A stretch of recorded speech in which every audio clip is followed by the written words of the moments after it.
Good evening students, myself Mohit Narayan Prakash. आज फिर हम टीचिंग ऑफ बायोलॉजिकल साइंस पर चर्चा करेंगे।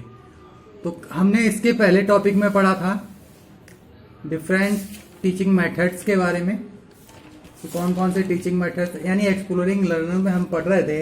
तो हमने वहाँ पे टीचिंग मेथड्स के बारे में चर्चा कर रहे थे। तो आज हम उसके आगे पर टॉपिक पढ़ते हैं डेफिनेशन ऑफ मेथड्स यानी विधि की परिभाषाएं। तो विधि की परिभाषाएं क्या हैं, आइए देखते हैं। विभिन्न विद्वानों एवं शिक्षा शास्त्रियों ने विधि को निम्न प्रकार से परिभाषित किया है। तो पहली परिभाषा है टेलीरेंट के अनुसार विधि शिक्षक की शिक्षक होती है, यानी method is the master.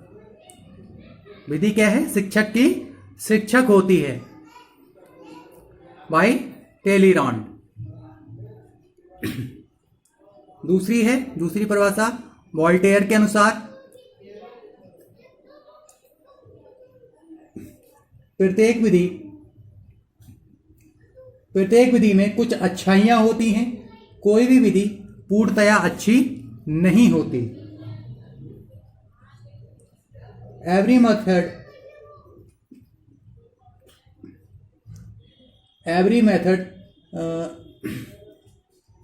has some good in it, no method in all good। यानी कोई भी विधि सभी अच्छी है लेकिन कोई भी विधि पूर्णतया अच्छी नहीं होती। ये इस परिभाषा में समझाया गया है। अगली परिभाषा है ब्रॉन्डे 1963 के अनुसार विधि से आशय निर्देशों अथवा विभिन्न गतिविधियों या कार्यों के क्रम की औपचारिक संरचना से है। विधि शब्द या पद में शिक्षण की प्रविधियां एवं युक्तियां दोनों ही सम्मिलित होती हैं तथा इसमें क्या पढ़ाना है का विकल्प भी निहित होता है। Methods refer to the formal structure of sequence of act commonly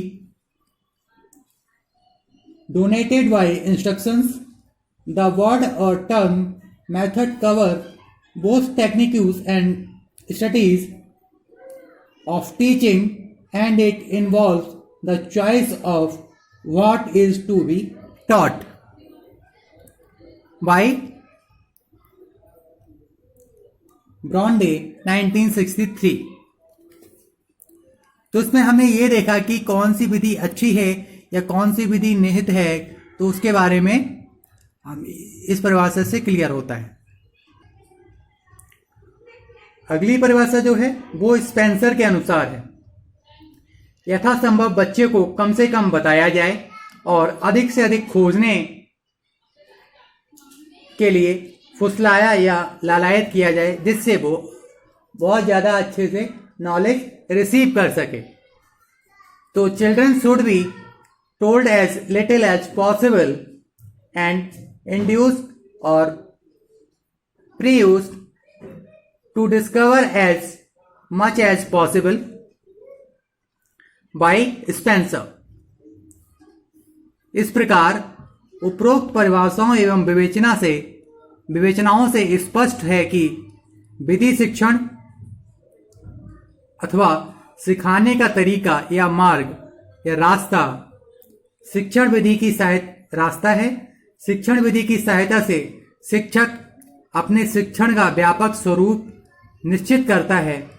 शिक्षण विधि वह प्रक्रिया है जिसकी सहायता से किसी वांछित लक्ष्य, गोल अथवा उद्देश्य एम की प्राप्ति होती है।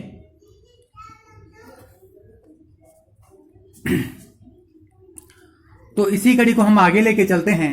इसमें शैक्षिक केंद्रित उपागम टीचर सेंटर अप्रोच। तो इसमें हमारी जो पहली है विधि है वो आगमन विधि यानी इंडक्टिव मेथड। तो इंडक्टिव मेथड क्या है वो देखते हैं। अधिगम विधि में अनुभवों यानी प्रयोगों, एक्सपेरिमेंट्स, उदाहरणों, एग्जाम्पल्स का विस्तृत अध्ययन करके नियम बनाए जाते हैं। इस विधि द्वारा शिक्षण करते समय शिक्षक बालकों के समक्ष कुछ विशेष परिस्थितियां एवं उदाहरण प्रस्तुत करता है और इन उदाहरणों के आधार पर बालक लॉजिकल तरीके से विचार विमर्श करते हुए किसी विशेष सिद्धांत, प्रिंसिपल, नियम, लॉ अथवा सूत्र, फॉर्मूला पर पहुंचते हैं। नियमों, सूत्रों आदि का प्रतिपादन करते समय इस विधि में बालक अपने अनुभवों, मानसिक शक्तियों तथा पूर्व ज्ञान, प्रीवियस नॉलेज का प्रयोग करता है। यह एक सामान्य अनुमान है कि कोई बालक किसी विशेष परिस्थितियों या उदाहरणों को देखकर या अनुभव करके उनमें पाई जाने वाली एक रूपता को निष्कर्ष के रूप में अपना लेता है। उदाहरण के लिए,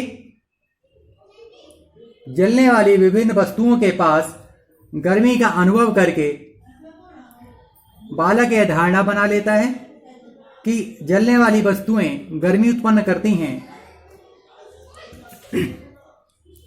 और उनसे बहुत ज्यादा हीट निकलती है। आगमन विधि इसी प्रकार की अवधारणाओं पर आधारित है, इसलिए इस विधि को आगमन या सामान्य अनुमान विधि, इंडक्टिव मेथड कहते हैं। अब हम देखेंगे इंडक्टिव मेथड की परिभाषाएं, डेफिनेशंस। तो पहली डेफिनेशन है हमारी यंग के अनुसार। यंग ने क्या कहा है, आइए देखते हैं। इस विधि में बालक विभिन्न स्थूल तथ्यों, कॉन्क्रीट फैक्ट्स के आधार पर अपनी मानसिक शक्ति का प्रयोग करते हुए स्वयं किसी विशेष सिद्धांत, नियम अथवा सूत्र पर पहुंचता है,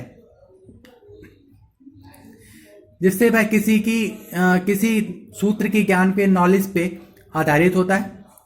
तो in this method the child using his mental strength on the basis of various concrete facts himself reaches a particular principle, rule और फॉर्मूला बाय यंग।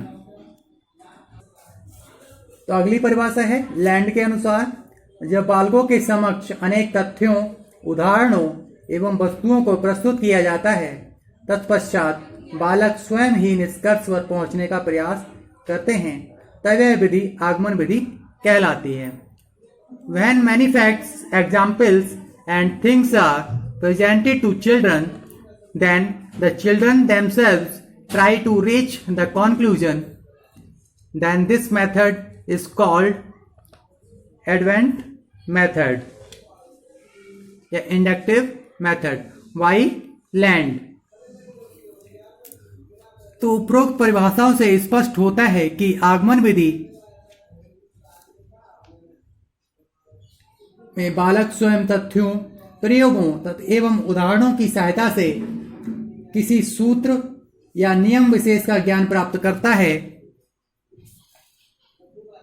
तथा पूर्ण रूप से सक्रिय रहता है, यानी एक्टिव रहता है, तथा इस विधि द्वारा अर्जित किया गया ज्ञान ठोस एवं अधिक स्थायी, सॉलिड एंड ड्यूरेबल होता है। साथ ही बालक के विभिन्न मानसिक शक्तियों का विकास भी होता है, जिससे बालक को अपने ज्ञान को आगे बढ़ाने में बहुत ज्यादा सहायता मिलती है। आज के लिए इतना ही, धन्यवाद।